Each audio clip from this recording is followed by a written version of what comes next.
So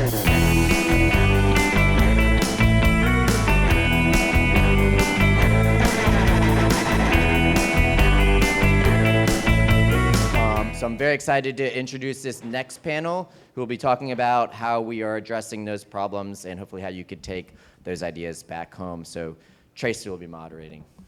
I will. Yay, the mic's working. Hi, good afternoon, everybody. Thank you so much for having us. I'm Tracy Quinn. I'm the president and CEO of Heal the Bay. First, I just want to start by thanking you all for the amazing work that you do. I think all of us came to this work because the ocean is such a magical and healing place. And you know, when you take people to the ocean, when they feel the power of the waves, when they see the dolphins swimming by, maybe catch a shark or two swimming by, you know, there's just nothing that makes you fall in love. You can't help but fall in love with the ocean, and that leads to, you know, we all want to protect what we love. And so I want to not only thank you for the incredible work that you're doing to help people, but also for growing our army of people who want to protect the ocean. I came to this, I grew up in Orange County, just south of here, and I loved the ocean. And then I started seeing the beach closures after storms, my friends, my teachers getting sick. I even got sick a few times from swimming too soon after a storm. And I realized that I absolutely had to do something. There's no way that I wanted to see us lose access to this incredible, magical place. And I know some of you have experienced that this week. We're having higher than normal bacterial levels along our coast. And you know, it's something that we'll probably speak to and we're working hard to fix. Who's heard of Heal the Bay before? Okay. So I went to college and I was like, I want to come back and I want to fix the ocean. And I worked as an engineer for 10 years and then worked on climate change. So it's an absolute dream to be able to start. I started in May of this year leading Heal the Bay. And it's just such an extraordinary place to work. I get to work with these incredible people, and we have a staff of over 50 who are using science and policy, outreach, community engagement, and education to protect our watersheds and our coastline. We started almost 40 years ago. Our founder, Dorothy Green, she also saw the problems with the ocean. We had exceptionally high pollution and bacteria levels because our treatment plant, which is located just up the beach, you may have seen it if you paddled out, was not treating the water to be protective of public health. And so one of our first and biggest accomplishments was to get that treatment plant, that Hyperion treatment plant, to put in advanced treatment in order to protect public health, and we saw dramatic improvements to the bay. And we couldn't have done that without our incredible staff. I'm going to introduce a few of them, and I'm going to introduce our staff and let them tell you a little bit about themselves. So first we have Nancy Schroeds. Nancy, do you want to talk a little bit about how you came to this work? Sure, thanks, Tracy.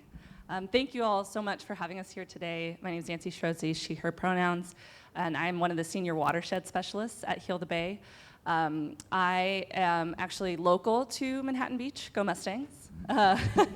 And lucky enough to live close enough to, you know, explore the beaches from a very young age. Spent the summer with my families at Bruce's Beach, really just get my bouts around me as far as loving the ocean and developing that passion for the ocean. And in fact, I remember very distinctly when I was 5 years old and I went to a summer camp at our partner aquaria, the Roundhouse Aquarium. And they gave me the opportunity to go up to the front and pet Miss Piggy, the swell shark. And I was stoked out of my mind. I was so excited about that experience, and I think that just helped to develop that curiosity and that want and knowledge of all things about the ocean. So, you know, just gonna let that pass for a sec. I spent a lot of time, and I still do, you know, growing up, you know, what do you want to do, Nate? I want to go to the beach.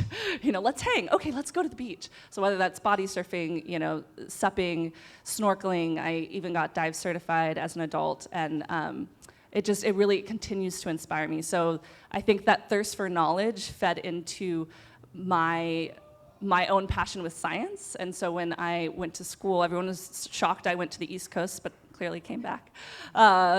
That I wanted to study environmental science with a focus in marine biology to really understand that connection between people and the ocean, and also what challenges that we're facing within the environment and how I could help be part of the solution. So growing up locally, I knew of Heal the Bay and wanted to get involved very early on. That was the first thing when I came back. Does Heal the Bay have any job openings? And I've been lucky enough to be here for 10 years now. Awesome, thank you. We also have Jenna Siegel, who is I know it's your title just changed, right? You're Director of Public Policy, or Public Programs still? Associate Director. Associate Director of Public Programs. She has the coolest job. She gets to hang out in our aquarium and inspire the next generation of ocean protectors. So Jenna, tell us a little bit about how you came to this work. Absolutely. Thank you so much, Tracy, and thank you so much for the opportunity to come speak with you all today. So I grew up actually in Massachusetts. I like the East Coast, but this is my home now. And I was very fortunate to have the forest is basically my backyard. So I was always outside, always exploring, I grew up in a town that bordered New Hampshire, so we're going to the Nashua River. I was always looking for salamanders, sitting as quietly as I could, hoping some deer would come by, but always just exploring the outdoors. And then I had grandparents that had a home down in the southeast that was right on a bayou. They had a beach house in Gulf Shores, so every summer I was at the beach. So I didn't live close to water, but it was my favorite thing to do every single year was to go visit and just be close to the ocean and just and connect with it. And I've only been surfing a couple times, but definitely want to increase that up. But I just love being near the water, in the water. I went to school in Boston for college and knew I wanted to study. Well, initially, I changed my major 3 times. Don't recommend that if you can help it, but that was my path. But settled on biology because I love science, I love to learn. And when I took an invertebrate zoology class, that was it. I knew marine biology, that's what I want to do. Fell in love with marine invertebrates. Octopuses are one of my absolute favorites. And so when I moved out here, I was looking for a marine institute, somewhere to work in an aquarium, and was so fortunate to find not only an aquarium that was a marine education center, being able to teach, but it was connected to Heal the Bay, which did environmental conservation. So I got to learn about marine science, teach marine science, and it was all going towards this good cause to protect that beautiful ocean that we have out there. There's so much marine biodiversity, so much that we still have left to explore and so much to protect. So I am the Associate Director of Programs at the aquarium. So I work with public education, public outreach. I get to teach kids, adults, everyone coming in. It's at the Santa Monica Pier, so literally get to talk to people from all around the world and hopefully, inspire them to take our messaging and bring that back home with them and do those same practices there. And at the aquarium, we hope that people are inspired when they leave. Hopefully it's one new thing they've learned, whether it's, something about public policy or, I touched a spell shark, which we have at the aquarium too. And it's like, I interacted with this really cool animal that some people have never had an experience or been able to do before and then want to learn more about that. And as Tracy mentioned, we say it a lot, we want to protect what we love. So, but we have to get people connected to that and get them to love those things too. So that's kind of how I got here. Thanks. Awesome. And then we also have someone from our science and policy team, scientist Annalisa Moe. What inspired you to work for Heal the Bay? Thanks, Tracy. Hi, everybody. My name's Annalisa. I use she, her, hers pronouns. Basically, throughout my life, water has just kind of shaped how I experience the world. Growing up in California, it's a water scarce state. I can't remember a time when conservation wasn't just like a part of life. Similarly to Jenna, I was introduced to the outdoors at a very young age. Very lucky. I spent a lot of my summers swimming in alpine lakes and all California rivers.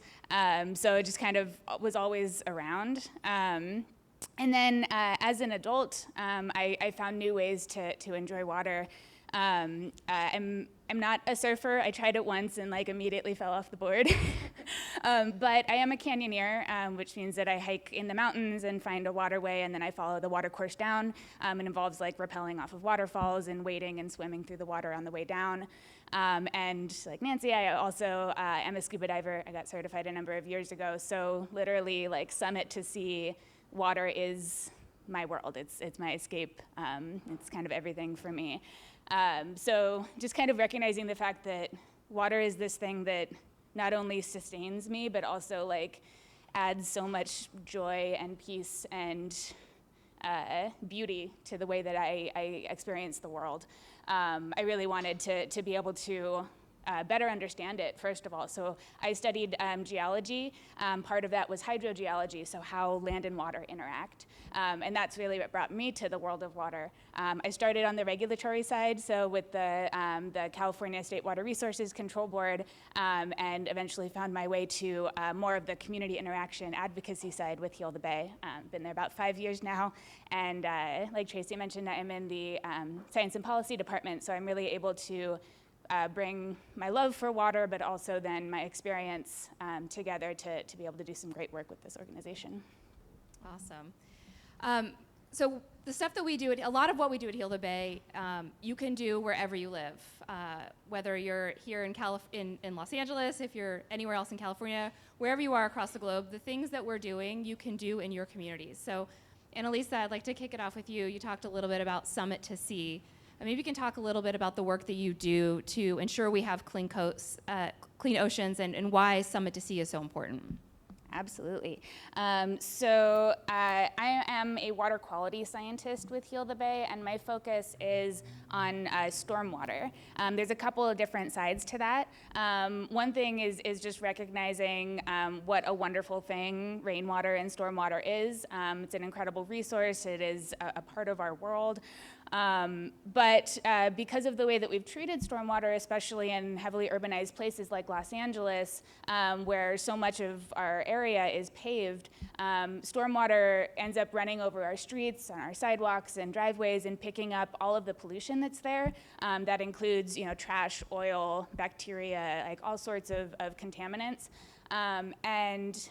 In that way, we've sort of turned stormwater into like a conveyance of all of the pollution that builds up on our land. And it goes through our storm sewer system. There are some parts of the country that have a combined sewer system, but here in Los Angeles, they're separate. So our inside water goes to Hyperion and other water treatment plants. Stormwater just goes directly into our rivers and out to the ocean. And one thing that, I know just physically, we are connected by water because it starts in the mountains, it goes out to the ocean. In the LA basin here, it's all one like flow through path. And that means that any pollution around Los Angeles affects everybody. It affects everybody inland, on the coast, out in the ocean. It all connects us. So one of the big focuses of Heal the Bay nowadays is looking at stormwater as the source of pollution. The EPA has now recognized that it is the #1 source of pollution. So what we advocate for mostly is multi-benefit and nature-based solutions. And these are ways to address stormwater at the source. Because like I said, inherently stormwater is clean and wonderful, and this thing that we like pray for every day. And then, by allowing it to run through our streets and into our rivers, that's when it becomes polluted. So finding ways to allow stormwater to infiltrate into the ground naturally, maybe adding some man-made structures to help that along if necessary, and allowing the natural process of water to continue where normally we have sort of interrupted that with our pavement and all that. That's awesome. Can you talk a little bit more about the multiple benefits of stormwater capture? So it's not just preventing pollution, but when you do stormwater capture projects in a community, it's a whole host of benefits to that community. Can you talk a little bit about that? Absolutely, and I think a key part of that is when we do incorporate the nature-based parts of those solutions, because when you involve healthy soil, healthy vegetation, you not only allow the water cycle to do its thing, but you also create habitat or recreational space for the community. There's improvements to air temperature. So if you're in like an area that would normally be a heat island and you create more green space, that lowers that temperature. It's sort of this like myriad list of benefits that can come along with that. Another one is potentially water supply. If you're able to capture and clean that water, then you can use it rather than sending it straight out to the ocean, which in a water scarce area is incredibly important. Awesome. And we are mostly known for this incredible report card, our beach report card that we put out. Many of you have probably seen it. In recent years, we added a river report card. Can you tell us a little bit about what the beach report card is and how people can use it to stay safe? Yes, you should all use it. It's a super awesome resource. So we have the Beach Report Card. It assesses specifically bacteria levels at 700 beaches all up and down the West Coast. It's an app form, so you can download it on your phone, and it translates bacteria data into a very easy to understand grading system of A through F. Basically, A's or B's, it's pretty safe. Anything C, D, or F, that just increases your risk of coming into contact with pathogens that might make you sick. So basically, the idea is that you should just know all of the information before you go somewhere, and just be aware of the fact that, like, I really want to surf at this beach. It has a C grade. I'm going to decide for myself how much risk I want to, come across in that. And one interesting thing that's come up in our beach report card as well as our river report card, which does something similar for our inland freshwater sites, is the impact of stormwater. So we can see in that data that the water flowing through our storm sewer system is impacting the grades that we see. Great. Another thing that we're known for, we championed here in LA County Measure W. So those of you that are local probably voted for it in 2018. That is a parcel tax that will result in, or is resulting in, over $300 million every year going to stormwater projects. It's going to the Safe Clean Water Program. And Nancy has been working on that for several years. Nancy, you want to tell us a little bit about the Safe Clean Water Program and how you engage the community to make sure that we are implementing the right projects and getting people excited about them? Sure. Thanks, Tracy. Yeah, so Measure W was a huge win, and Annalise and I work very closely on this all the time. And I'm the watershed coordinator for the South Santa Monica Bay. So this program raises $285 million annually throughout LA County to work on a regional approach to these stormwater issues that Annalisa discussed. So making sure that we are capturing the stormwater that's coming here, cleaning it up, like improving the water quality before it actually hits our rivers or our ocean, and making it safe and making it for everyone so that we can actually enhance our communities along the way, not just address one issue of water quality, but maybe perhaps address water supply or community enhancements like greening, like nature-based solutions, to go ahead and solve that problem. And so this program has been really exciting to be a part of. We are working, there's 9 different watersheds throughout LA County, and it's one of its kind, honestly, in the region. So we're kind of pioneering and working out the kinks as we go through this new policy and this new program. So as a watershed coordinator, I work to educate, engage, and connect. So that's working not only with county representatives, but also with agencies, with different municipal folks, as well as the communities that they represent and they serve, so that we're making smart decisions to implement these really cool projects, but also get community input in along the way. And it's definitely going to take some more time to raise that awareness and continue to get folks involved, but that was what drove it, right? To get over 70% of LA County say, yeah, we want to go ahead and tax ourselves because we're tired of this dirty water problem and we want to clean up our act. That was huge. That was major. And it's been a game changer to have the money to finally implement these changes, that these projects that cities have been sitting on for years and just saying, we can't fund it. We don't have the money to fund it. Well, now they've got the money, so let's go ahead and put these projects in the ground so we can help clean up our act. And so it's it's really exciting to work with community. That's something I've done with Heal the Bay for a very long time. Jen and I actually started as volunteer managers 10 years ago. And so I've worn many different hats along the way, and the ability to interact with people who are in the community, hear their feedback.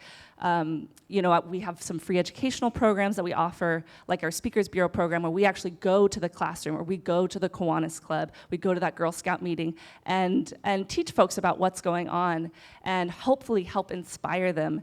And honestly, I leave those super inspired by the people that I talk to all the time. The folks that we interact with, and also the volunteers that we interact with, are so incredibly inspiring. And so I love that part about my job, of the ability to not only work on the policy side of things, work in the science realm of kind of the nerdy engineering side of working with the technical side of stormwater capture projects, but then working with people, because that's really at the heart of what Heal the Bay does. A lot of people think Heal the Bay and we want to protect the animals that call it home, and absolutely we do. But as Tracy mentioned, our origin story was about public health. So we really do bring it back to people and bring it back to the community, and it's really at the heart of what we do. Thank you. One of the things I think that sets Heal the Bay apart from other science and advocacy organizations is the way in which we engage the community.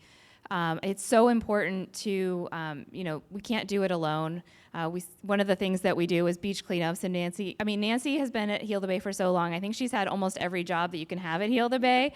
Why don't you tell us a little bit about our beach cleanups and their success, and how that's helping us with our mission? Sure. So we have a lot of different programs that we offer at Heal the Bay. Beach cleanups are probably our most famous. We offer those all the time. One of our really popular ones is our Nothing But Sand cleanup. That's the third Saturday of every month from 10 to noon.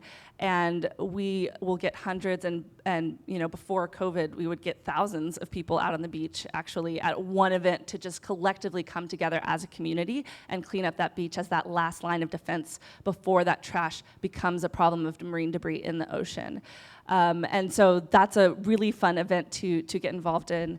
And that correlates with Coastal Cleanup Day, which we actually just had. That was September 17th.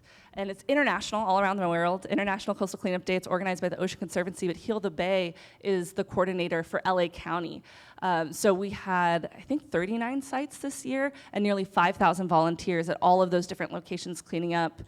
It was really awesome. Yeah, shout out to any of those out here who joined us. I was down at the Manhattan Beach Pier actually helping out with the Roundhouse crew.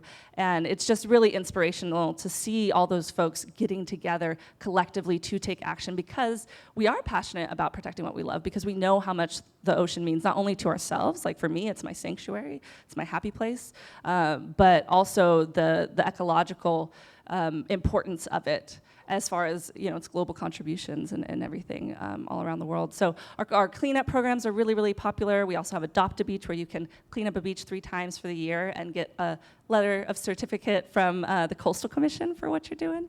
And there's all sorts of other ways to get involved too. We have our community science program, MPA Watch, where we have folks actually survey how our marine protected areas are doing.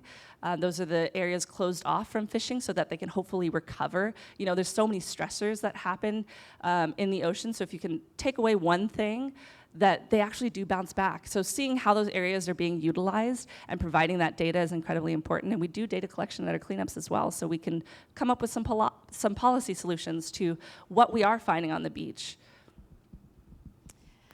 That's incredible. And each beach cleanup we do, we collect, over 100, sometimes over 200 pounds of trash in a single beach. I think many people think that that's coming from people who are visiting our beaches and leaving behind their trash, and some of it is. But Annalisa, maybe you can tell us if some statistics on exactly where that trash is coming and what's in it. My mic back on. So as I mentioned earlier, basically anywhere you are in Los Angeles, you are connected to the ocean through our waterways. Unfortunately, when it rains, anything from anywhere in the watersheds of Los Angeles end up at the beaches. and that includes trash. So a lot of that will build up over time, either just on the land. And again, it's not like intentional littering most of the time. It's, something gets picked up by the wind or falls out of the trash truck as it's driving by. It builds up on our sidewalks, and it also actually builds up within our storm drain system. And then when the storms hit, it all gets flushed out to the ocean. So that for us is called a first flush. It's a big event every year because we know that's the most critical time for us to go out and collect trash, because that's sort of like the last opportunity, the last line of defense between all of the trash that has built up and is now on the beach before it gets into the ocean, when it becomes very difficult to remove it. And I think, it's one of the things that we talk about in our beach cleanups is, when pieces of plastic are washed down the storm drain and then they get, tumbled along the way and they go out in the ocean and they're broken down into smaller and smaller pieces, that's when they become microplastics, and then our fish eat them, and then we catch those fish, and those microplastics end up on our plate. So everything that we do, every piece of trash that you prevent from getting into the storm drain and from getting to the beach is not only protecting the health of our ecosystems, but it's protecting our health as well. So I think, one of the most important things that we're doing, so we're doing it, we're preventing this through ensuring there's policies that have funding for stormwater capture projects. We're working to make sure that we're placing those in the right place where we can have the most multi-benefits. And we're, then we're out on the beach and we're cleaning. We're doing everything that we can in a very holistic way to make sure that we are protecting our beaches and our oceans and our marine life and the people who enjoy them and depend on them for recreation or for sustenance. And I think it's, it's what we can do as adults, but it's not just us. We have to also teach the next generation. It's really, we're leaving these kids a much more polluted world than we got when we arrived.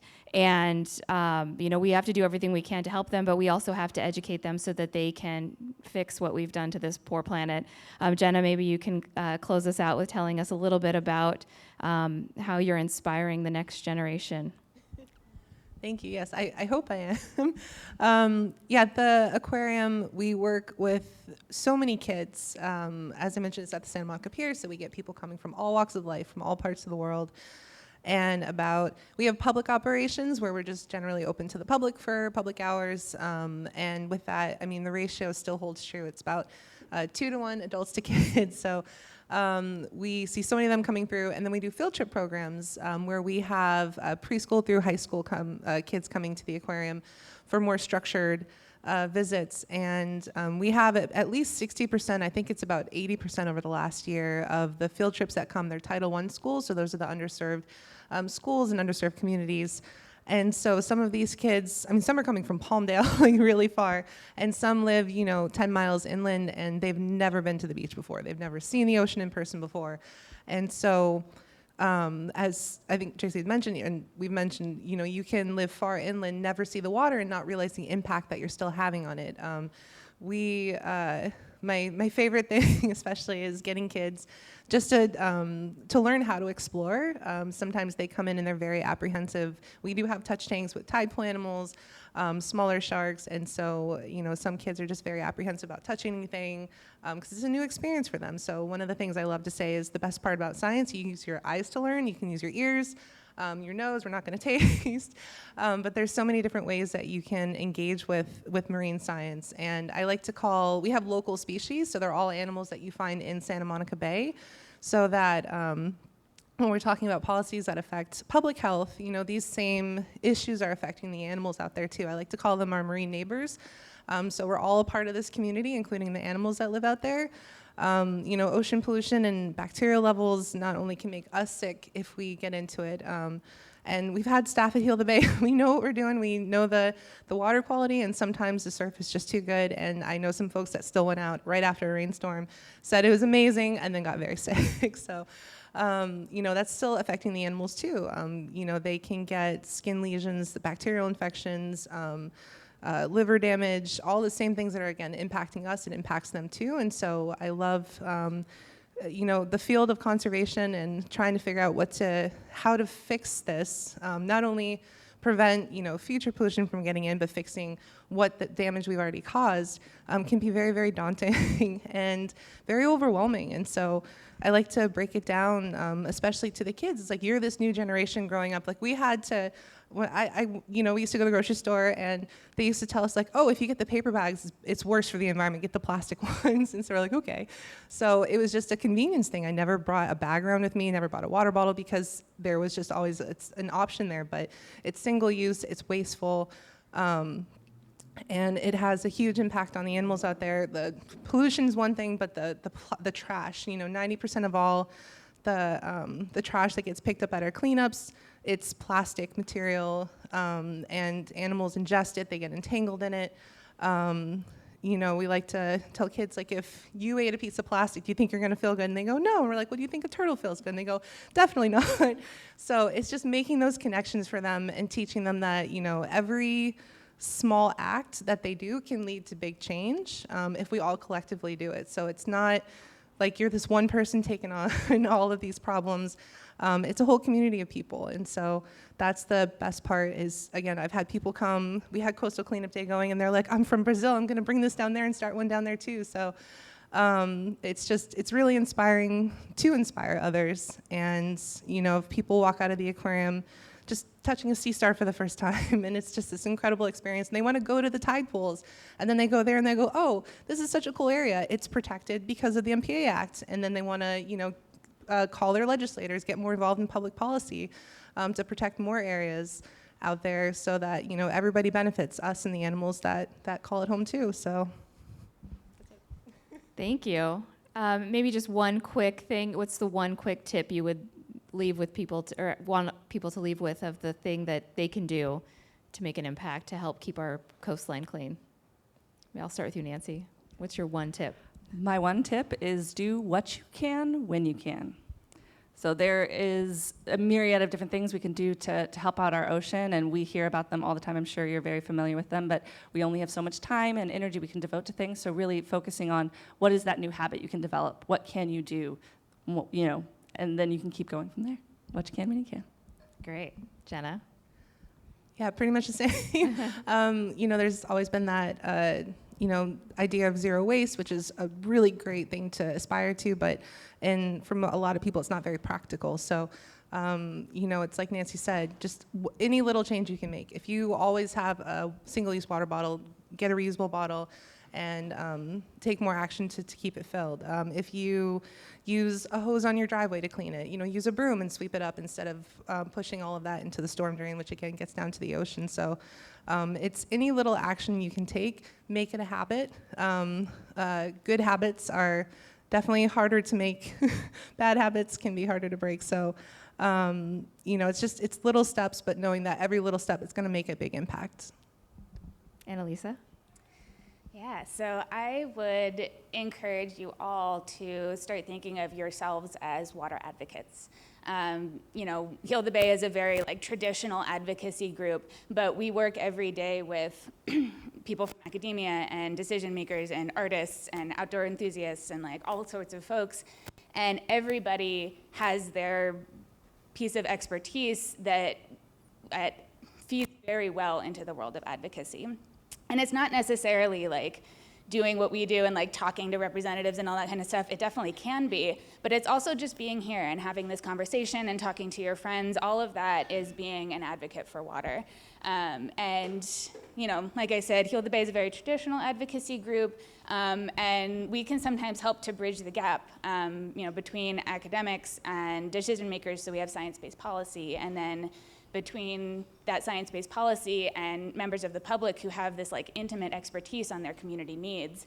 And so, if you want to go beyond, joining these conversations and talking to your friends, and you do want to talk to decision makers and, just inform them about your story and your expertise, you can always reach out to groups like Heal the Bay. There's so many groups like us around the world doing this amazing work, and we're all very happy to help connect you and give you resources and tools to step up that advocacy work. We're ready for questions. We're going to turn back to all of you. If you have any questions for the Heal the Bay crew, thank you so much for sharing your stories and insights. Any questions from the floor? While we're waiting for questions, I just want to point out that one of our incredible board members is here. We can't do the work that we do without the support of our incredible board. So I wanted to just call out Carrie Boiler, who's sitting at this table right here. Thank you. Thank you, Carrie.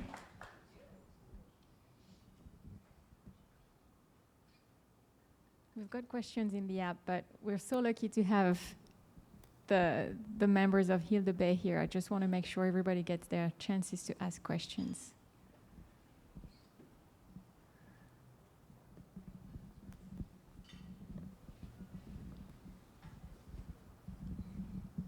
I think it's pretty well known that the two biggest things that surfing crimes we commit are sunscreen and surfboard wax.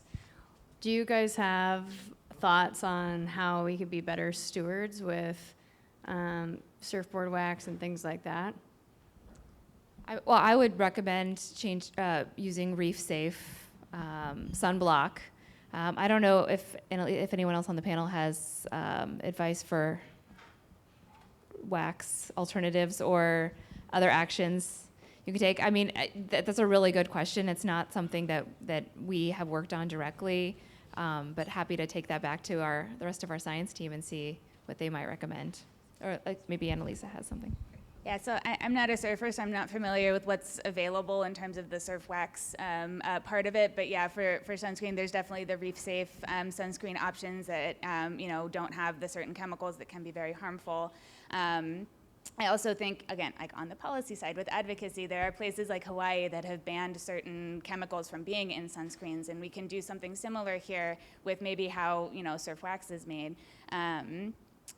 But also just, being conscious about when you put on sunscreen, because even like in my mind, I automatically go to the mountains and the waterways there, and there are a number of animals that can be affected by, bug spray and sunscreen. And for some folks, they'll sunscreen up and like bug spray and then like immediately get in the water or something like that. And of course, a lot of that will run off because it hasn't absorbed into your skin and hasn't been on you for very long. So just being thoughtful about, how much time passes between when you put on sunblock and when you interact with water, thinking about the animals that might end up picking up whatever you put on your body as well.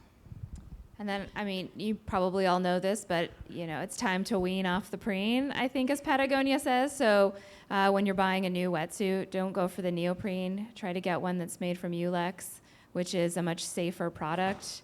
And there are many brands now that are making better, safer wetsuits. So if you want to learn more about that, Patagonia is a really great resource for how to wean off the preen. Good. Another one. Maybe just to add real quick, there are alternatives for wax stick-on stuff that you can put on your board that works really well. You can check out RS Pro. I'm not affiliated with them in any way. And then, I would just say when you go to the beach, whatever you bring with you, make sure you take with you. Leave no trace behind. It's really tough, when you go out in the water and the wind might take stuff away. So just being really conscientious to make sure that you're not contributing to the trash problem at the beach. And bring your own water bottle so we don't use single-use plastics. And while folks are thinking of their questions, one more thing to add to our list of things that y'all can do. If you're around next week, we do have our monthly Nothing But Sand cleanup.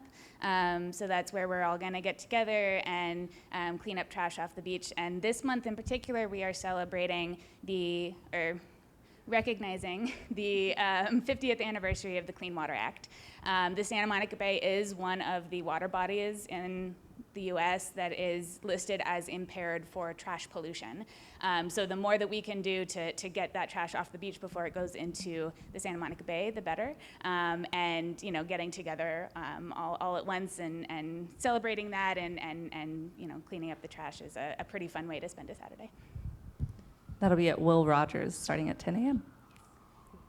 Perfect. We can probably update the app with the details for those who wants to join. That would be great. Any other question?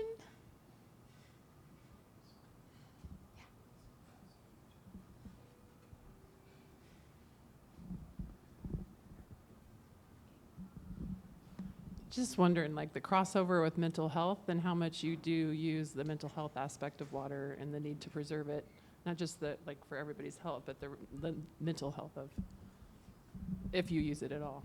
I don't know, or if there's a crossover. Yeah, I mean, just on a smaller level, just folks coming into the aquarium, you know, it's kind of like an escape from all of the busyness, especially around the pier. But some folks have, you know, said our jelly tank, we have moon jellies inside of it. You know, it's kind of like this meditative spot of just like you can zen out, just watch the animals float by and just kind of take a moment to recharge. Kind of like when I go and I sit on the beach, I just like to just stare at the ocean. And that's my way of kind of like recharging. So for some people, it's just watching, you know, the fish in the tanks, the animals just kind of doing their thing. Can just be kind of peaceful for some people, but it's incredibly important to take care of mental health. And I just love to piggyback on that. I love that the focus of that with this week's conference, and I'm so impressed and amazed by all that y'all are doing. And I know for myself, the ocean is my sanctuary. It's my happy place. It's where I feel at one with nature very uniquely. I feel so grounded, even if ironically I'm floating at the top of the water, right?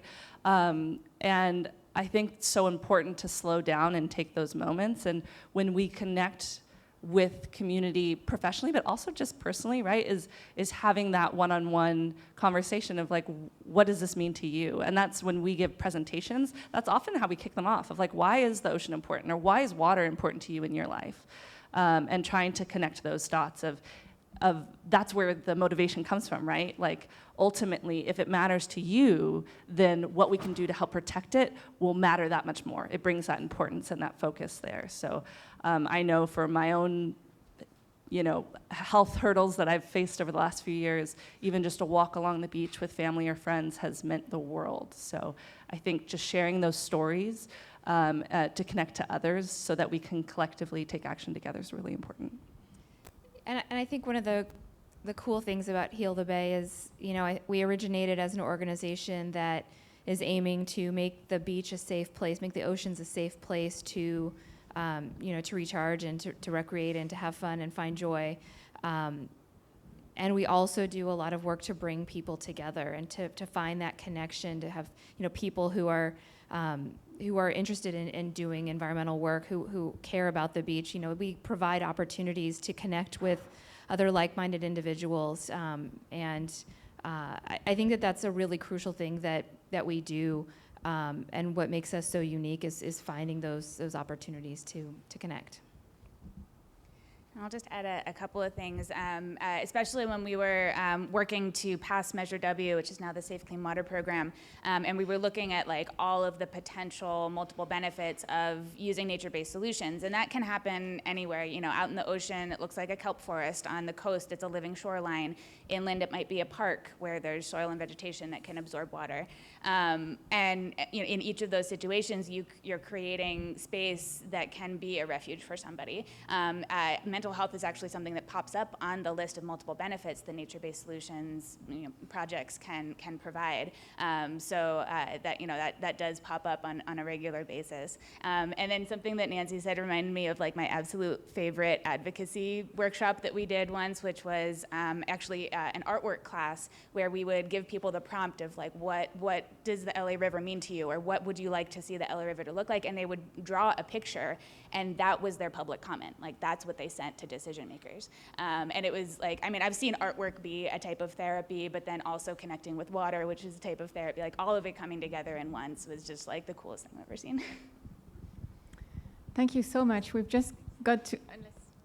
Do you have another point you want to share? Sorry. One quick thing that reminds me too of when we do have the field trips come, and as I mentioned, a lot of kids, you know, it's their first experience at the beach, and we like to take them. We'll take the kids straight down to the water for the first half of the class, and do beach exploration. But right when we get there, you know, the kids are super stoked. They spent that last hour and a half, sometimes 2 hours in LA traffic on the bus, and now they're at the beach, the place they've never been to before. And we always like to have them just get to the water line, stop for a minute, everybody close your eyes, and just listen. And then take a deep breath and let it out. And just find that connection with the ocean and that peace with it too. It's just always a really fun moment.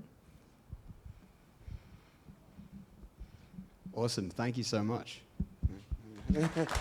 Well, before we step down, I just want to let you know you can learn more about everything that we do. We covered a little bit, but we do so much more at our website, www.healthebay.org.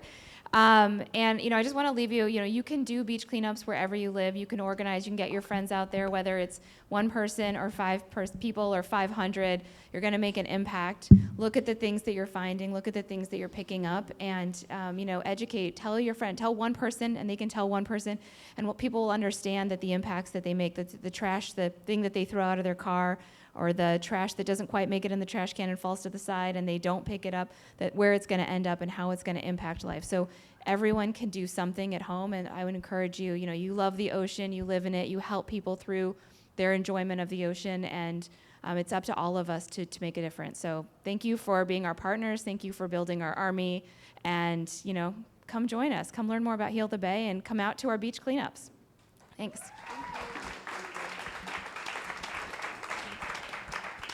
Yeah, thank you so much.